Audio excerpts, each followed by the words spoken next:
গাইবান্ধার সাদুল্লাপুর উপজেলায় গোপনে ধারণ করা গোসলের ভিডিও ইন্টারনেটে ছড়িয়ে দেওয়ার ভয় দেখিয়ে এক স্কুল ছাত্রীকে দল বেঁধে ধর্ষণের অভিযোগ পাওয়া গেছে।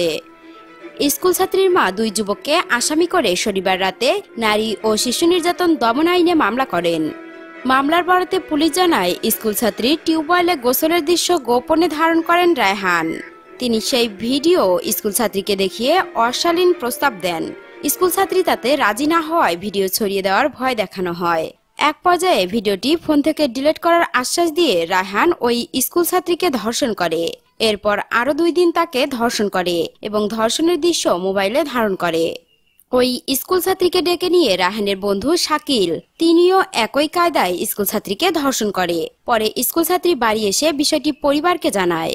ওসি তাজউদ্দিন খন্দকার বলেন, স্কুল ছাত্রী হাসপাতালে চিকিৎসাধীন। আসামিদের গ্রেপ্তারের জন্য পুলিশ অভিযান চালাচ্ছে।